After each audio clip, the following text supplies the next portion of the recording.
Chapter 14. The Knitting Done.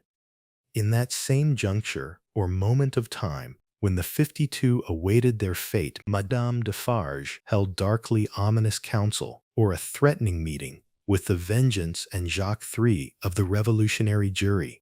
Not in the wine shop did Madame Defarge confer or talk privately with these ministers, but in the shed of the wood sawyer, erst or formerly a mender of roads. The sawyer himself did not participate in the conference, but abided or remained at a little distance, like an outer satellite or follower who is not to speak until required, or to offer an opinion until invited. But our Defarge, said Jacques III, is undoubtedly a good Republican, eh?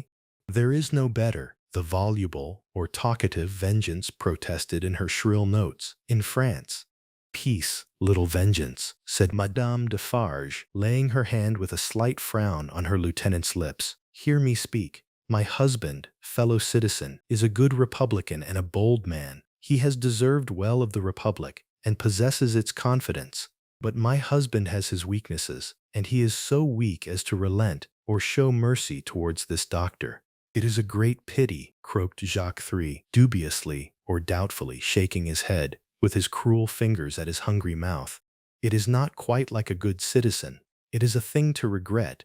See you, said Madame, I care nothing for this doctor, He may wear his head or lose it, for any interest I have in him. It is all one to me. But the Evremond people are to be exterminated, and the wife and child must follow the husband and father. She has a fine head for it, croaked or rasped Jacques III.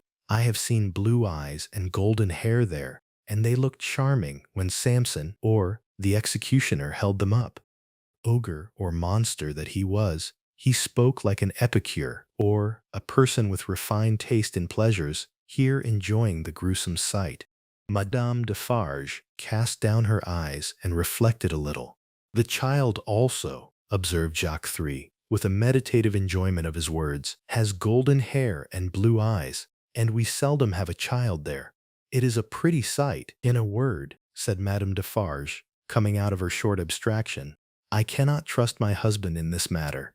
Not only do I feel since last night that I dare not confide to him the details of my projects, but also I feel that if I delay, there is danger of his giving warning, and then they might escape. That must never be, croaked Jacques III. No one must escape. We have not half enough as it is. We ought to have 60 or 120 a day. In a word, Madame Defarge went on, my husband has not my reason for pursuing this family to annihilation or complete destruction, and I have not his reason for regarding this doctor with any sensibility or sympathy. I must act for myself, therefore. Come hither, or come here, little citizen. The wood sawyer, who held her in the respect or awe mixed with fear, and himself in the submission or humble obedience of mortal fear, advanced with his hand to his red cap. Touching those signals, little citizen, meaning concerning those signals, said Madame Defarge sternly, that she made to the prisoners. You are ready to bear witness to them this very day? Aye, aye, why not? Cried the sawyer. Every day, in all weathers, from 2 to 4, always signaling, sometimes with the little one, sometimes without. I know what I know. I have seen with my eyes. He made all manner of gestures while he spoke, as if in incidental or casual imitation of some few of the great diversity of signals that he had never seen. Clearly plots, said Jacques III, transparently. There is no doubt of the jury? Inquired Madame Defarge, letting her eyes turn to him with a gloomy smile. Rely upon the patriotic jury, dear citizeness. I answer for my fellow jurymen. Now let me see, said Madame Defarge, pondering again. Yet once more, can I spare or show mercy to this doctor, to my husband? I have no feeling either way. Can I spare him?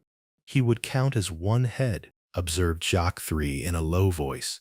We really have not heads enough. It would be a pity, I think. He was signaling with her when I saw her, argued Madame Defarge. I cannot speak of one without the other, and I must not be silent and trust the case wholly to him, this little citizen here, for I am not a bad witness. The Vengeance and Jacques III vied or competed with each other in their fervent or passionate protestations that she was the most admirable and marvelous of witnesses. The little citizen, not to be outdone, declared her to be a celestial or heavenly witness. He must take his chance, said Madame Defarge. No, I cannot spare him. You are engaged at 3 o'clock. You are going to see the batch of today executed. You?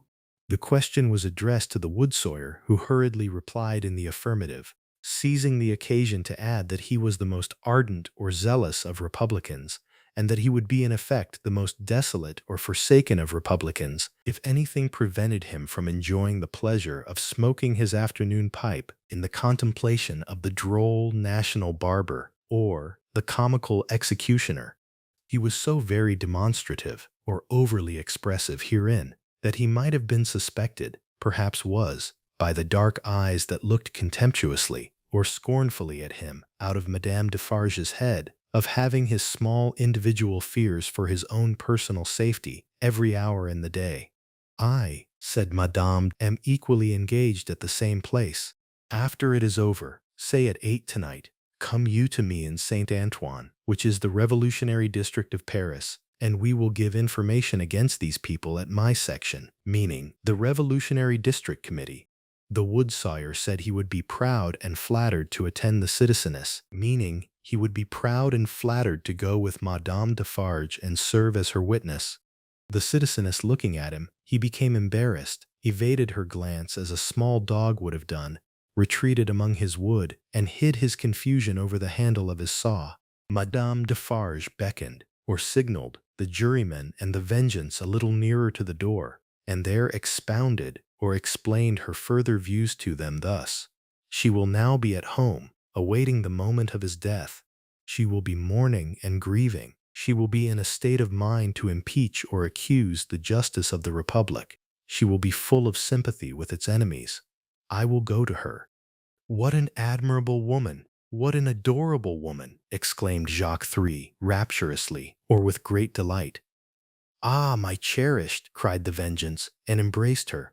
Take you my knitting, said Madame Defarge, placing it in her lieutenant's hands, and have it ready for me in my usual seat. Keep me my usual chair.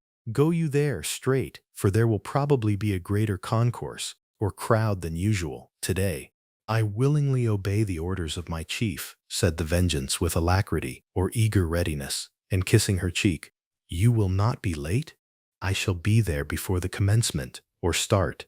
And before the tumbrils arrive, be sure you are there, my soul, said the Vengeance, calling after her, for she had already turned into the street. Before the tumbrils arrive. Madame Defarge slightly waved her hand to imply that she heard, and might be relied upon to arrive in good time, and so went through the mud, and round the corner of the prison wall. The Vengeance and the jurymen, looking after her as she walked away, were highly appreciative of her fine figure, and her superb moral endowments, or outstanding moral qualities. There were many women at that time, upon whom the time laid a dreadfully disfiguring hand, but there was not one among them more to be dreaded than this ruthless woman, now taking her way along the streets. Of a strong and fearless character, of shrewd sense and readiness, of great determination, of that kind of beauty which not only seems to impart to its possessor or owner firmness and animosity or hostility, but to strike into others an instinctive or automatic recognition of those qualities. The troubled time would have heaved or lifted her up under any circumstances, but, imbued or filled from her childhood with a brooding or obsessive sense of wrong and an inveterate or long-standing hatred of a class, opportunity had developed her into a tigress or a fierce, ruthless woman. She was absolutely without pity. If she had ever had the virtue or moral goodness in her, it had quite gone out of her. It was nothing to her that an innocent man was to die for the sins of his forefathers. She saw not him, but them. It was nothing to her that his wife was to be made a widow and his daughter an orphan. That was insufficient punishment, because they were her natural enemies and her prey, and as such had no right to live. To appeal to her was made hopeless by her having no sense of pity, even for herself.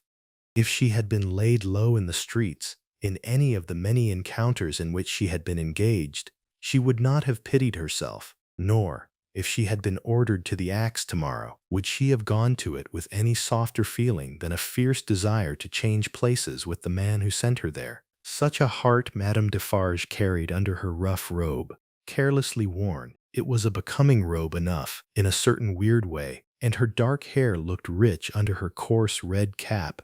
Lying hidden in her bosom was a loaded pistol. Lying hidden at her waist was a sharpened dagger. Thus accoutred or equipped, and walking with the confident tread of such a character, and with the supple or flexible freedom of a woman who had habitually walked in her girlhood, barefoot and bare-legged, on the brown sea sand, Madame Defarge took her way along the streets. Now, when the journey of the traveling coach, at that very moment waiting for the completion of its load, had been planned out last night, the difficulty of taking Miss Pross in it had much engaged Mr. Lorry's attention.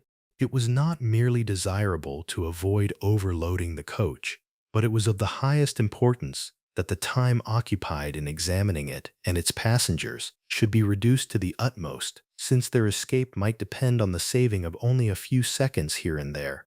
Finally, he had proposed, after anxious consideration, that Miss Pross and Jerry, who were at liberty to leave the city, should leave it at 3 o'clock in the lightest wheeled conveyance or carriage known to that period, unencumbered or not burdened with luggage.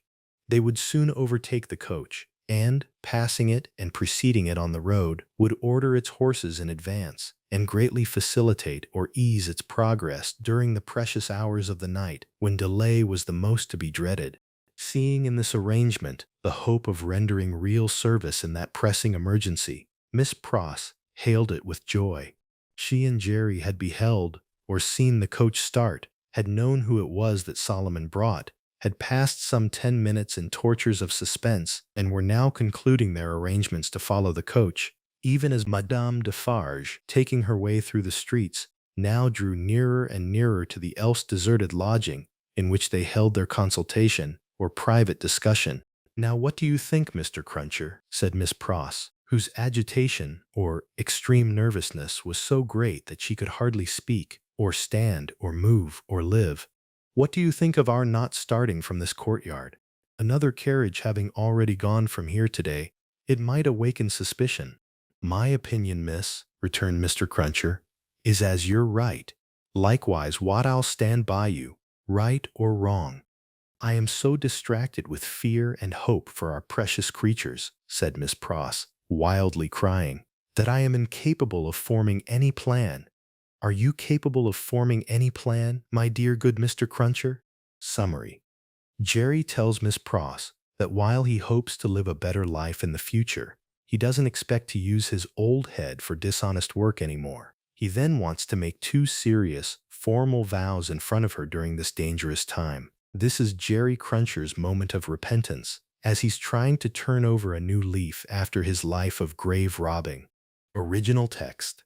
"Respecting a future spear o' life, miss," returned Mr. Cruncher. "I hope so. Respecting any present use of this here blessed old head o' mine, I think not. Would you do me the favor, miss, to take notice o' 2 promises and wows, or vows, what it is my wishes fur to record in this here crisis?" "Oh, for gracious sake," cried Miss Pross, still wildly crying, "record them at once, and get them out of the way, like an excellent man." "First," said Mr. Cruncher, who was all in a tremble, and who spoke with an ashy or pale and solemn visage or face, "them poor things well out o' this. Never no more will I do it. Never no more." "I am quite sure, Mr. Cruncher," returned Miss Pross, "that you never will do it again, whatever it is, and I beg you not to think it necessary to mention more particularly what it is." "No, miss," returned Jerry, "it shall not be named to you. Second, them poor things well out of this, and never no more will I interfere with Mrs. Cruncher's flopping. Never no more." "Whatever housekeeping arrangement that may be," said Miss Pross, striving to dry her eyes and compose herself, "I have no doubt it is best that Mrs. Cruncher should have it entirely under her own superintendence or supervision. Oh, my poor darlings!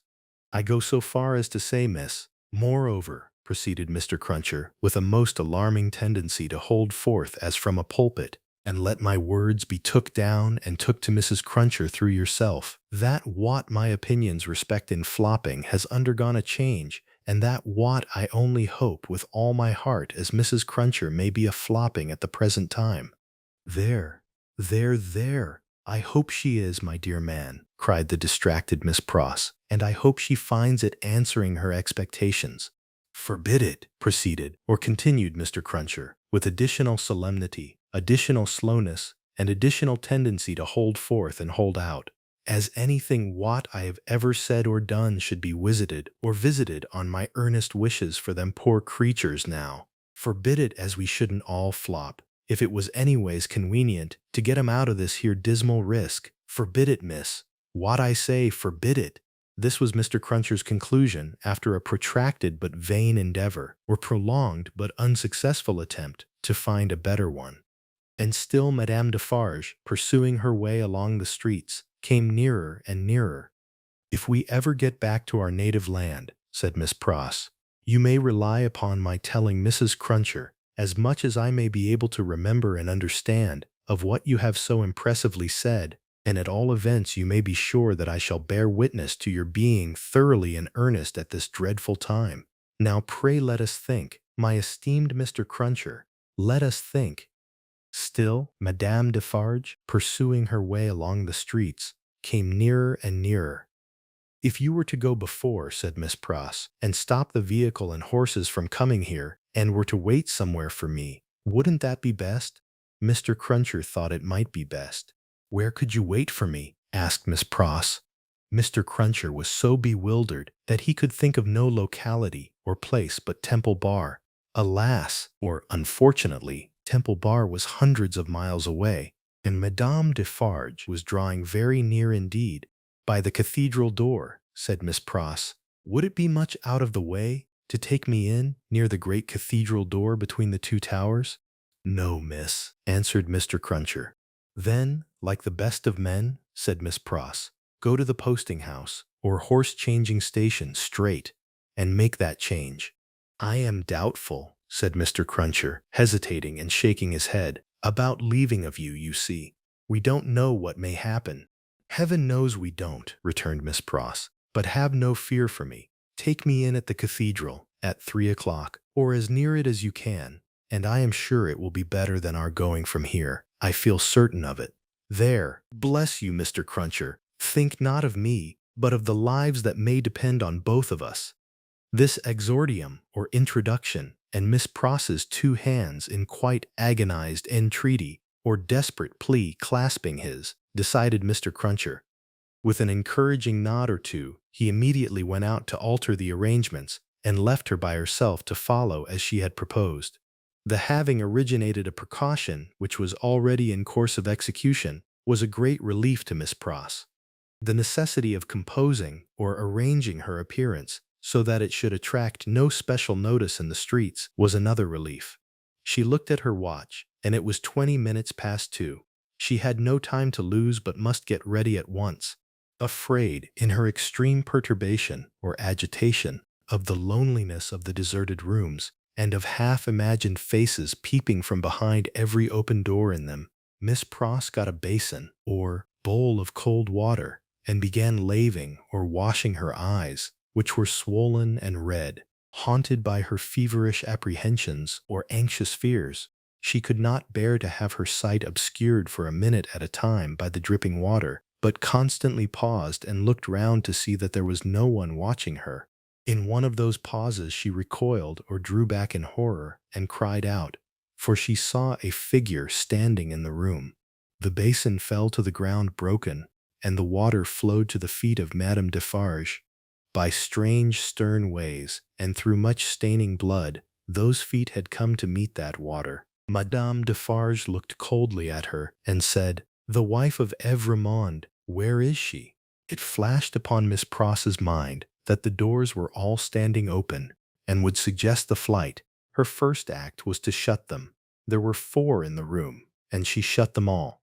She then placed herself before the door of the chamber which Lucie had occupied. Madame Defarge's dark eyes followed her through this rapid movement, and rested on her when it was finished.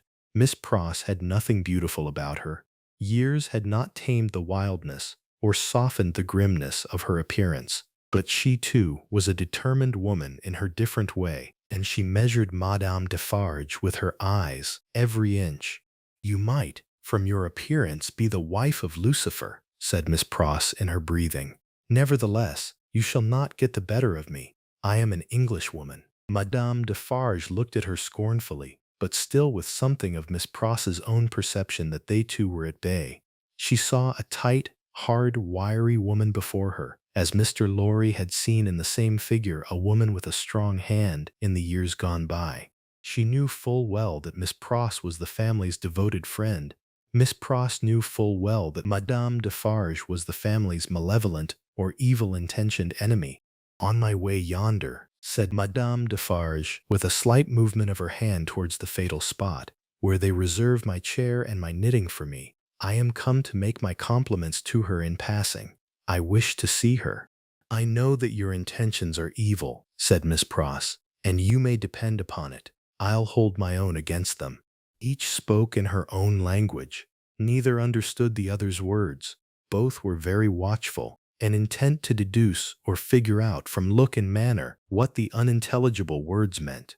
"It will do her no good to keep herself concealed from me at this moment," said Madame Defarge. "Good patriots will know what that means. Let me see her. Go tell her that I wish to see her. Do you hear?" "If those eyes of yours were bed winches, or instruments for tightening screws on a bed frame," returned Miss Pross, "and I was an English four-poster, or traditional English four-post bed, they shouldn't loose a splinter of me. No, you wicked foreign woman, I am your match." Madame Defarge was not likely to follow these idiomatic remarks in detail, meaning that she was unlikely to fully understand these colorful, slang-filled comments, but she so far understood them as to perceive that she was set at naught, or that she was being dismissed and ignored. "Woman imbecile and pig-like," said Madame Defarge, frowning. "I take no answer from you. I demand to see her. Either tell her that I demand to see her, or stand out of the way of the door and let me go to her." This, with an angry explanatory wave of her right arm. "I little thought," said Miss Pross, "that I should ever want to understand your nonsensical language, but I would give all I have, except the clothes I wear, to know whether you suspect the truth, or any part of it." Neither of them for a single moment released the other's eyes. Madame Defarge had not moved from the spot where she stood when Miss Pross first became aware of her, but she now advanced one step. "I am a Briton," said Miss Pross. "I am desperate. I don't care an English twopence, which is a small denomination English coin, or another way of saying, I don't care at all, for myself. I know that the longer I keep you here, the greater hope there is for my ladybird. I'll not leave a handful of that dark hair upon your head if you lay a finger on me." Thus Miss Pross, with a shake of her head and a flash of her eyes between every rapid sentence, and every rapid sentence a whole breath. Thus Miss Pross, who had never struck a blow in her life, but her courage was of that emotional nature that it brought the irrepressible or unstoppable tears into her eyes. This was a courage that Madame Defarge so little comprehended or understood as to mistake for weakness. "Ha, ha!" she laughed. "You poor wretch! What are you worth? I address myself to that doctor." Then she raised her voice and called out, "Citizen Doctor, wife of Evrémonde, child of Evrémonde, any person but this miserable fool, answer the citizeness Defarge." Perhaps the following silence, perhaps some latent disclosure in the expression of Miss Pross's face, perhaps a sudden misgiving apart from either suggestion, whispered to Madame Defarge that they were gone. Three of the doors she opened swiftly, and looked in. "Those rooms are all in disorder. There has been hurried packing. There are odds and ends upon the ground. There is no one in that room behind you. Let me look." "Never," said Miss Pross, who understood the request as perfectly as Madame Defarge understood the answer. "If they are not in that room, they are gone, and can be pursued and brought back," said Madame Defarge to herself. "As long as you don't know whether they are in that room or not, you are uncertain what to do," said Miss Pross to herself, "and you shall not know that, if I can prevent your knowing it." and know that, or not know that you shall not leave here while I can hold you. I have been in the streets from the first. Nothing has stopped me. I will tear you to pieces, but I will have you from that door," said Madame Defarge. "We are alone at the top of a high house in a solitary courtyard. We are not likely to be heard, and I pray for bodily strength to keep you here, while every minute you are here is worth 100,000 guineas, or a very large sum of money, to my darling," said Miss Pross. Madame Defarge made at the door. Miss Pross, on the instinct of the moment, seized her round the waist in both her arms and held her tight. It was in vain for Madame Defarge to struggle and to strike. Miss Pross, with the vigorous tenacity or determined grip of love, always so much stronger than hate, clasped her tight and even lifted her from the floor in the struggle that they had. The two hands of Madame Defarge buffeted or beat and tore her face, but Miss Pross, with her head down, held her round the waist and clung to her with more than the hold of a drowning woman. Soon Madame Defarge's hands ceased to strike and felt at her encircled waist. "It is under my arm," said Miss Pross, in smothered tones. "You shall not draw it. I am stronger than you, I bless heaven for it. I hold you till one or other of us faints or dies." Madame Defarge's hands were at her bosom. Miss Pross looked up, saw what it was, struck at it, struck out a flash and a crash, and stood alone, blinded with smoke. All this was in a second. As the smoke cleared, leaving an awful stillness, it passed out on the air, like the soul of the furious woman whose body lay lifeless on the ground. In the first fright and horror of her situation, Miss Pross passed the body as far from it as she could, and ran down the stairs to call for fruitless or useless help. Happily she bethought or remembered herself of the consequences of what she did, in time to check herself and go back. It was dreadful to go in at the door again, but she did go in, and even went near it to get the bonnet or hat and other things that she must wear. These she put on, out on the staircase, first shutting and locking the door and taking away the key. She then sat down on the stairs a few moments to breathe and to cry, and then got up and hurried away. By good fortune she had a veil on her bonnet, or she could hardly have gone along the streets without being stopped. By good fortune, too, she was naturally so peculiar in appearance as not to show disfigurement like any other woman. She needed both advantages, for the marks of gripping fingers were deep in her face, and her hair was torn, and her dress, hastily composed with unsteady hands, was clutched and dragged 100 ways. In crossing the bridge, she dropped the door key in the river, arriving at the cathedral some few minutes before her escort or companion, and waiting there, she thought, what if the key were already taken in a net? What if it were identified? What if the door were opened and the remains discovered? What if she were stopped at the gate, sent to prison, and charged with murder? In the midst of these fluttering thoughts, the escort or guard appeared, took her in, and took her away. "Is there any noise in the streets?" she asked him. "The usual noises," Mr. Cruncher replied, and looked surprised by the question and by her aspect or appearance.